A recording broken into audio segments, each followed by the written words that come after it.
ជាតិមុនជាតិមុខជាតិអីខ្ញុំអត់ចាប់អារម្មណ៍ទេពេលព្រោះវាហួសវិស័យនឹងគិតហើយសូមតែគិតនិយាយដល់ត្រង់អត់បានអីទេខ្ញុំអត់មានពេលទៅគិតអាជាតិមុនជាតិមុខខ្ញុំអត់មានពេលគិតទេហើយសូមចាប់អារម្មណ៍ទៅបើបច្ចុប្បន្ននេះយើងរកសេចក្តីសុខអត់បានផងណាជាតិមុខទៅអីគ្មានបានអីទេណាបុគ្គលណាទៅគិតអាជាតិមុខនោះណាអ្នកខ្លះខំទៅធ្វើបន់ខ្ញុំឧទាហរណ៍បន់ហ្នឹងក៏ប្រាថ្នាមិនឲ្យកើតជាតិមុខហ្នឹងល្អជាងជាតិនេះទៅណារួចសូមចាប់អារម្មណ៍ខ្ញុំអត់ចាប់អារម្មណ៍ជាតិមុខជាតិមុនអីទេអ្វីដែលខ្ញុំចាប់អារម្មណ៍ថាតើបច្ចុប្បន្ននេះតើខ្ញុំធ្វើម៉េចឲ្យខ្លួនឯងមានសេចក្តីសុខមានសេចក្តីចម្រើនឃើញទេហើយខ្ញុំត្រូវចែករំលែកសេចក្តីសុខសេចក្តីចម្រើនហ្នឹងទៅឲ្យអ្នកដទៃបានយ៉ាងម៉េច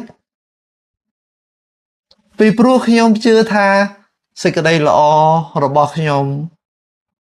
ទទួលមកវិញសេចក្តីល្អសូហេតុបានខ្ញុំជឿអញ្ចឹងពីព្រោះមុននឹងខ្ញុំជួយមនុស្សខ្ញុំតែងតែស្រឡឹងរមើលគ្រាប់ពូជបេះដូងបើសិនជាបុគ្គលហ្នឹងណាគ្រាប់ពូជបេះដូងស្អុយណូអត់ទេអត់និយាយច្រើនទេបាទតែបើសិនជាគ្រាប់ពូជបេះដូងនៅល្អអូខេ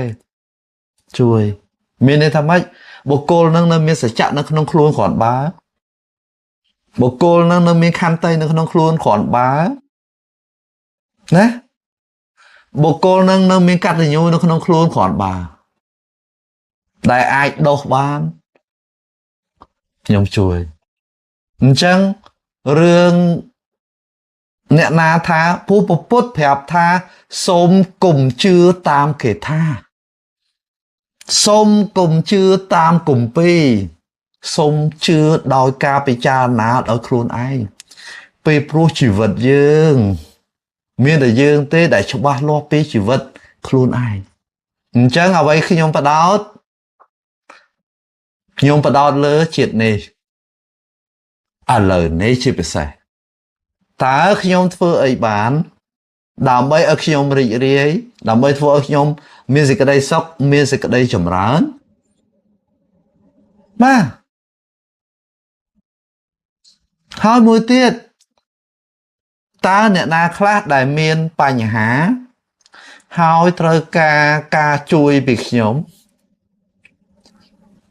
ត្រូវជួយសង្គ្រោះពួកគាត់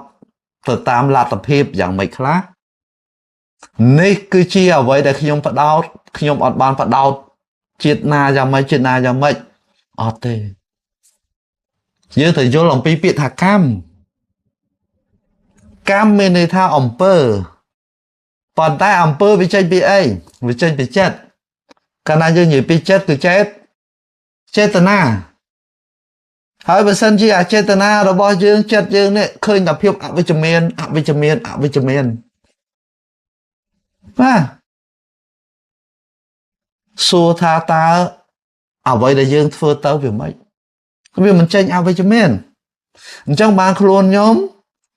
អ្វីដែលគេថាបញ្ហាខ្ញុំនៅតែស្រឡឹងឃើញឱកាសនៅក្នុងបញ្ហាយល់បានទេអញ្ចឹងខ្ញុំអត់បដោតជាតិមុនយ៉ាងម៉េចជាតិក្រោយយ៉ាងម៉េចខ្ញុំអត់មានពេលទៅគិត